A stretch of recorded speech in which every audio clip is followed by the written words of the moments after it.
J'envoie comme un grand remerciement à tous les amis de l'Oracle, aussi les amis de la Fée, tous les inconnus qui m'ont soutenu, qui ont apprécié nos vidéos, nos messages, de bonheur, de félicité. Je dis grand merci à tout le monde.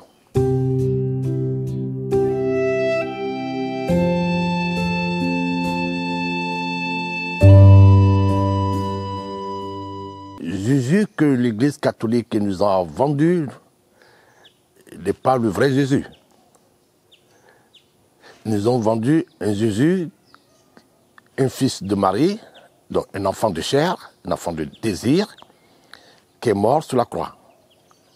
Donc il a senti des flagellations, il a senti sa crucifixion. Donc il avait un corps, une âme qui sent. Donc il est mortel. Un homme immortel n'est pas Dieu. Or que on nous dit que ce Jésus est le Fils de Dieu. Dieu n'a pas un corps, Dieu n'a pas une âme. Maintenant, si je vais plus loin, on peut dire oui, parce que nous tous, les enfants de la femme, nous portons en nous l'intercelle divine, qu'on appelle l'étoile du matin. Et dans l'évangile de Matthieu, Jésus affirme lui-même qu'il est l'étoile du matin. Donc on peut dire que c'est le Verbe fait chair. Donc je pense que Jean l'Apocalypse a raison de faire son premier verset de l'évangile, qui disait le Verbe fait chair. Au commencement était le Verbe. Donc Dieu est en nous tous. Nous portons Dieu en nous. Dieu est emprisonné dans l'âme. Donc à partir de ce moment, le Christ a toute sa raison d'être. Le soleil est parmi nous.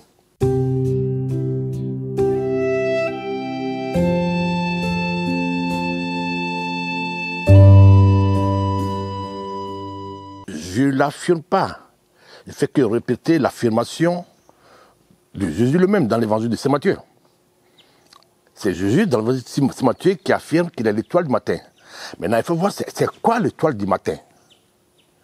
L'étoile du matin est aussi nommée l'étoile de Vénus.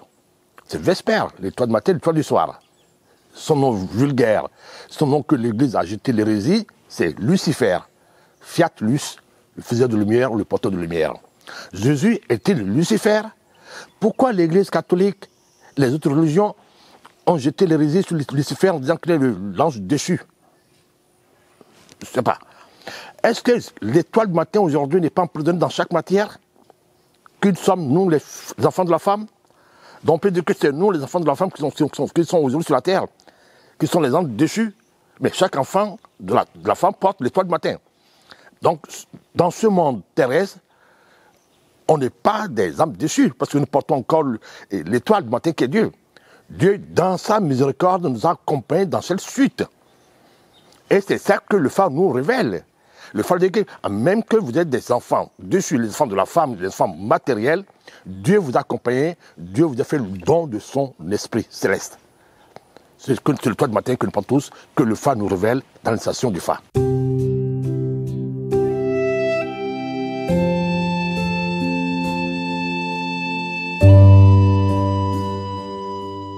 Oui, la Bible d'origine.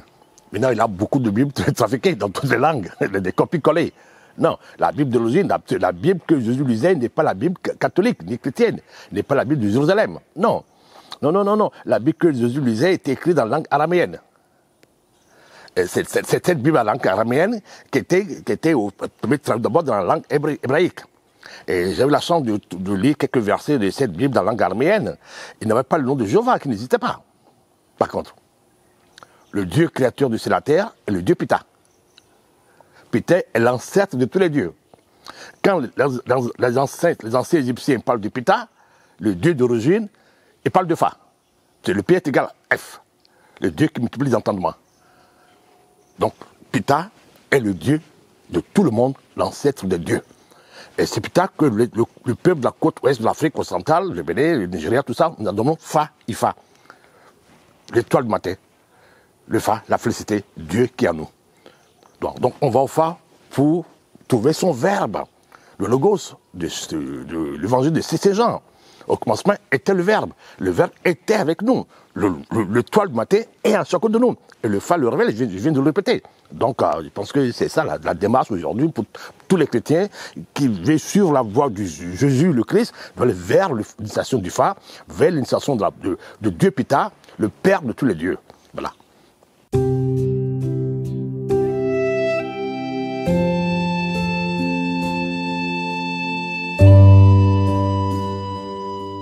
Alors, il faut le faire rapport parce que c'était l'église qui a vendu un Jésus qui est cher, il a senti la crucifixion, il a senti sa flagellation. Tant qu'il n'a pas de corps, n'a pas d'âme, il ne va pas se sentir. C'est le corps et l'âme qui sent. De toute façon, c'est l'âme qui sent. Le corps le ressent ici. Le sentir. Donc, il a une âme. Si on l'a crucifié sur la croix, si on l'a flagellé, il a eu mal, il a souffert. Donc, ça veut dire qu'il a un corps, une âme. Donc, il est mortel, les fils de la femme comme toi et moi. Nous sommes tous des fils de la femme. Quand on nous frappe, quand on nous crucifie, on va sentir les douleurs. Voilà, donc nous sommes des fils de la femme. Mais le divin ne sent pas. On ne peut pas le crucifier. Donc Dieu ne meurt jamais, il est mortel, l'éternel. Donc ce n'est pas le toit du matin qu'on a crucifié, c'est l'homme de chair qu'on a crucifié.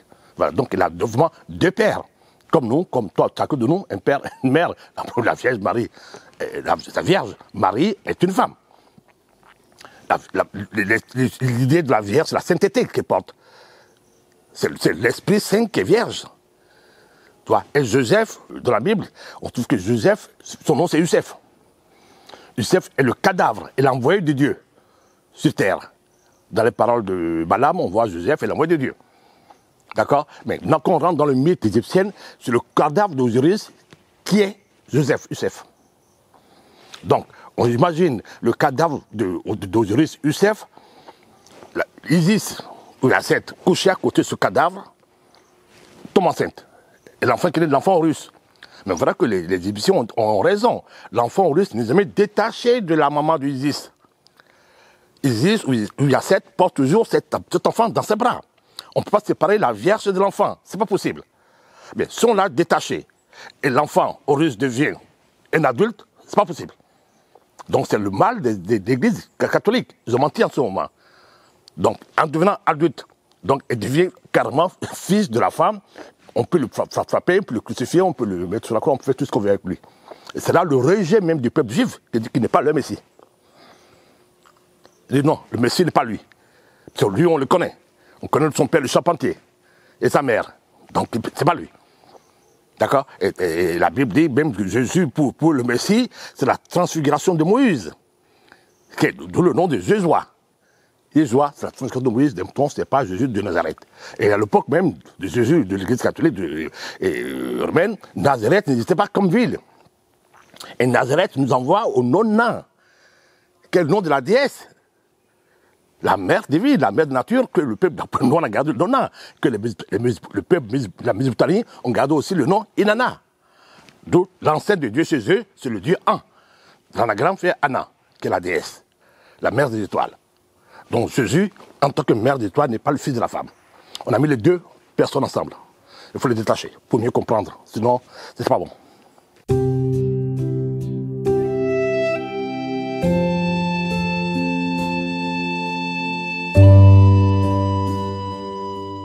C'était voilé pendant longtemps, mais aujourd'hui, quand même, depuis l'avènement du pape Jean-Paul II, cet événement, ils sont tous dévoilés. Jean-Paul II, il a dit dans son encyclique, donc non, même pas son encyclique, il a dit, en son avènement, il a dit, si vous ne croyez pas au Jésus que vous avez vendu, Jésus, fils de Marie, Père Joseph, le charpentier, c'est pas grave. Si vous ne pensez pas à la mère, que la mère, c'est la mère divine, la mère céleste, c'est pas grave, c'est une forme de chair aussi, c'est pas grave. Il a invité le peuple du monde à aller vers l'espérance. C'est quoi l'espérance? Chaque mot français prend source quelque part. Chaque mot français prend source dans des arcanes. Quel est le mot caché de l'espérance? Le mot caché de France, c'est l'étoile à 8 branches. Qu'elle a fait? Donc vous êtes aujourd'hui à la maison de la fée. La fée est l'étoile à 8 branches. On dit souvent, quand la charité est morte, quand la foi est éteinte, qu'est-ce qui reste allumé? L'étoile à 8 branches, le phare. Seul le phare révèle la voie du salut. Seul le phare, elle le refuse.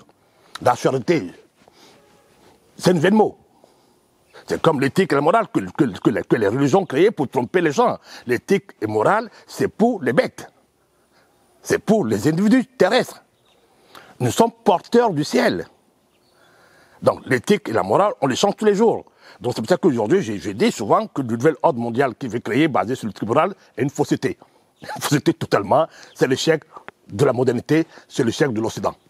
Allons tous vers la tradition ancestrale, allons tous à la recherche, à la quête de l'étoile, qui est en chacun de nous, quel verbe fait chair.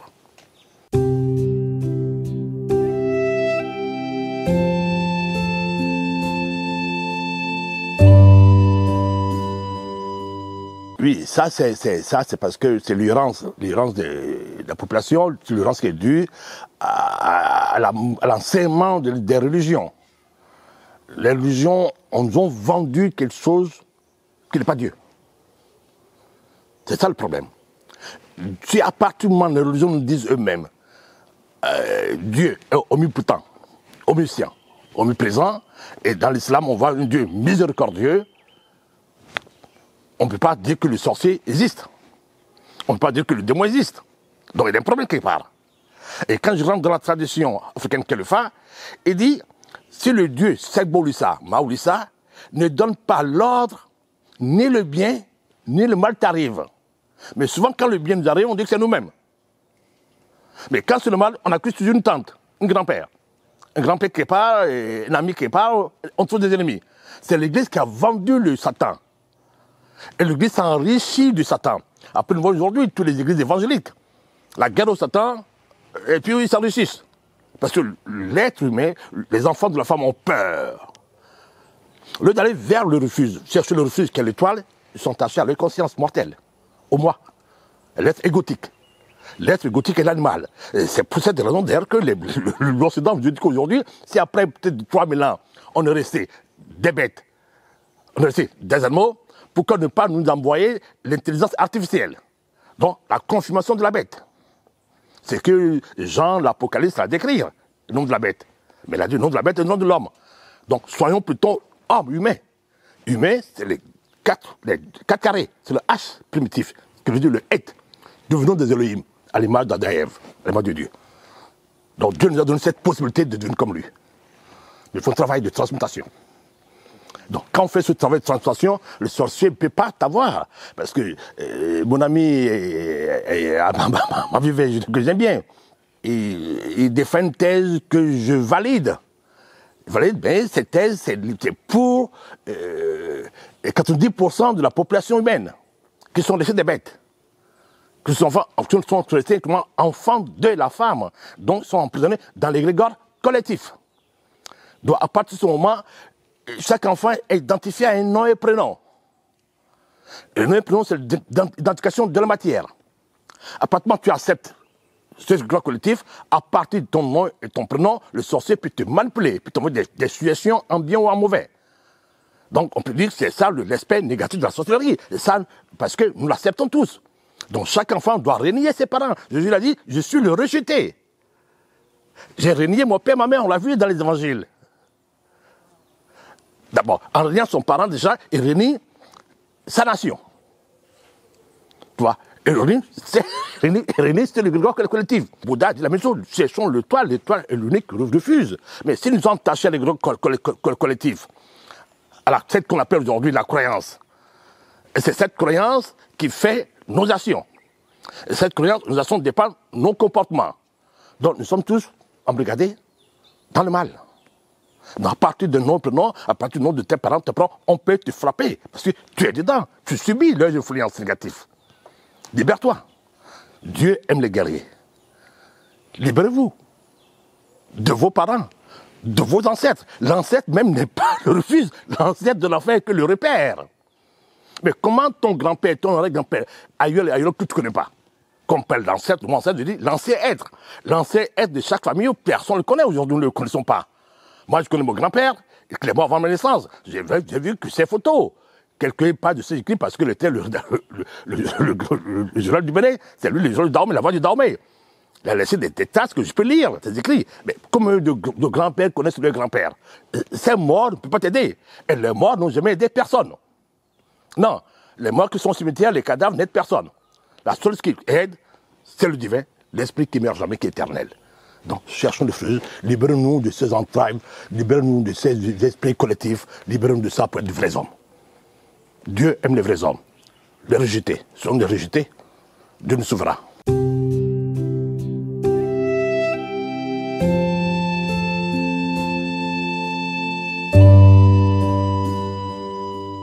Oui, souvent, l'Occident nous ont menti, mais ils ne nous ont pas menti. L'Occident a choisi la voie de la maternité, la voie de la rationalité, qui est l'esprit cartésien. Ils ont dit, on fait le choix du corps et de l'âme. Plutôt le corps. Le corps, c'est le cadavre. C'est la croix.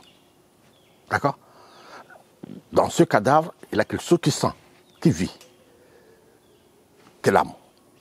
Mais on ne le connaît pas, mais on sait que lui, il existe. On le garde. Donc corps et âme. Comme les religions parlent de la Trinité, on dit, mais nous aussi, on va imiter un peu les religions. Ils ont ajouté l'esprit avec petit e. Non. Cet esprit de petit e, c'est un mensonge. C'est toujours l'âme. Donc c'est la conscience humaine. D'accord? Parce que l'âme, on ne sait pas ce que c'est. On peut dire l'âme aujourd'hui, tout le monde parle de l'idole, personne ne sait ce que c'est. Et quand le cadavre n'est pas par terre, on voit que le sang n'y est plus, ça se transforme en l'eau. Est-ce que c'est l'eau qui est sur l'âme? Personne ne sait. Mais l'esprit qui est la mémoire de cette âme. Donc la conscience collective, la conscience de moi, le moi grossier. Ce n'est pas le divin.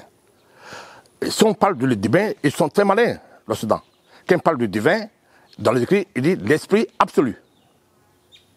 Dieu est absolu. Donc c'est l'inconnaissable. Donc il faut écrire le grand esprit avec le grand E.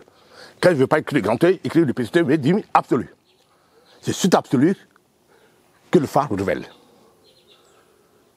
Le phare révèle cet absolu. C'est cet absolu que nous appelons l'étoile à 8 branches. Que nous appelons l'étoile du matin. Que nous appelons Dieu. Et tous les peuples, toutes les traditions de ce monde, passant par l'Acadien, les Mésopotamiens, les Hébreux, partout, l'islam, tous sont unanimes que Dieu est l'étoile à 8 branches. Le génie solaire. C'est pour ça que la tradition égyptienne, qui est identique à la tradition du peuple africain, elle est l'unique voie de la résurrection. Parce que quand on dit que le divin, le verbe, est en présence de la matière, l'étoile est en nous, l'étoile ne meurt pas. Le phare l'a dit, le phare peut mourir. Le porteur de l'étoile peut mourir, mais le phare ne meurt jamais. L'étoile à 8 branches ne meurt jamais. Donc, et c'est l'étoile à 8 branches qui est le génie solaire qui a pour nom Christ. Qui s'écrit avec K-R-I-S-T, qu'ils ont transformé en Christ aujourd'hui. Donc, on dit Jésus le Christ, donc Jésus l'étoile à 8 branches. Mais qui est Jésus en ce moment?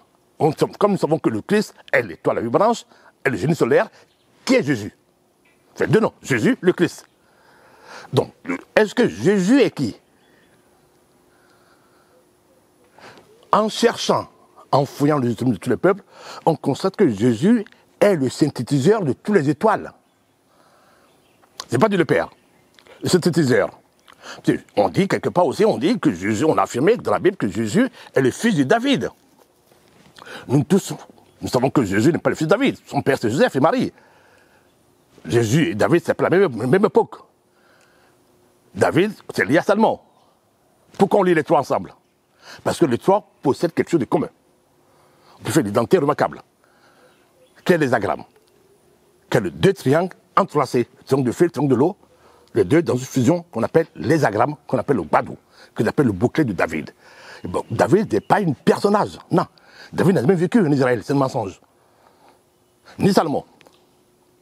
Et les deux, surtout Salomon a dit qu'il a ravi cette étoile à 6 branches, que les Africains appellent le badou, à Lucifer. Donc chaque étoile du matin, chaque étoile du phare possède la calebasse fermée qu'on appelle le badou.